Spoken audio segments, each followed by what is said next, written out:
This is Kim with Geauga Firearms Academy. Thanks for watching. Today we're going to talk about how to rack the slide when you have weaker grip strength. So let's get started.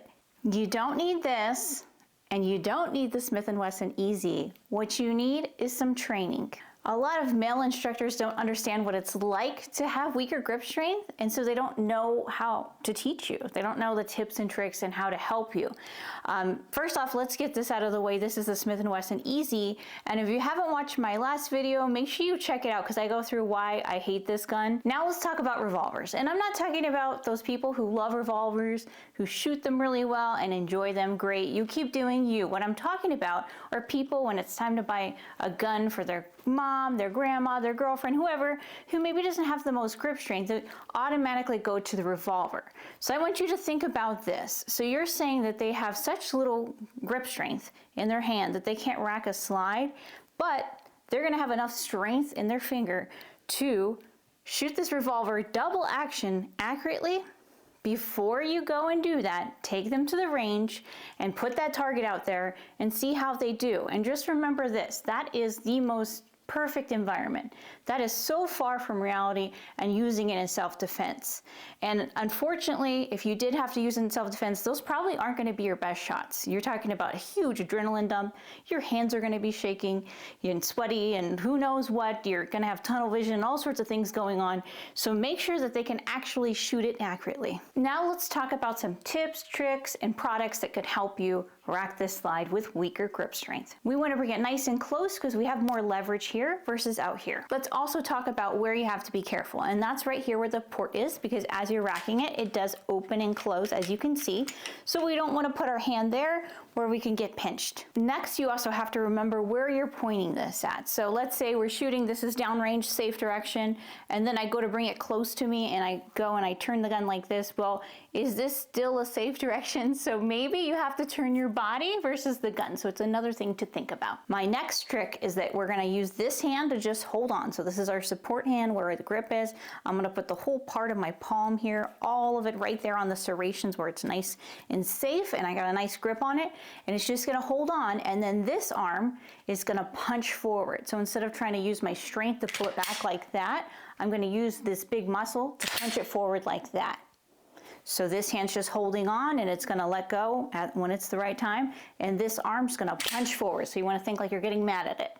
Here's where not putting your hand by the port is so important. When we're gonna go get our grip, we don't wanna put our hands right on top of where the port's gonna be, because that's gonna open up and it's gonna pinch us. So that's why it's so important we're back here. So you can use that with the power stroke method, which is where you take your hand across the back like that. I just showed you and punch it forward. And it also works with the slingshot method. So we wanna turn the gun sideways, and we're gonna put the palm of our hand like this on top of where the serrations are in the back.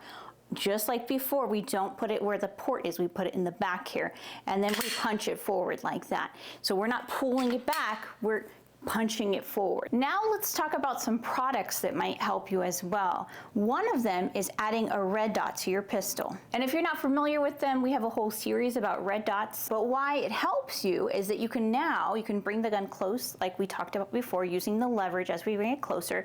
And then we take our palm and you can actually use the red dot to help you rack it. So I'm just gonna, think of you like bear hugging it like this.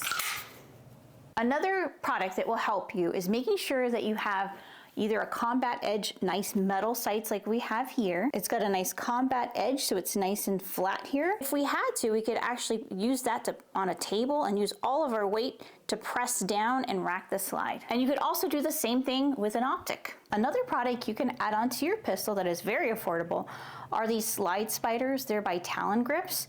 They're specifically made for your gun. They fit perfectly on here. And what they do is they add a sandpapery-like grip, so it helps you grip on even better. The last product is called a handy racker. I actually met these people when I was at the NRA show once, and I believe the guy said they're made here in the USA. What's really cool about this is you'll use a table to help you rack it. Let me show you how. So I'm just gonna hold on to this like this. I'm gonna hold the gun and I'm just gonna press down like that. And what's great is it works for all the different handguns.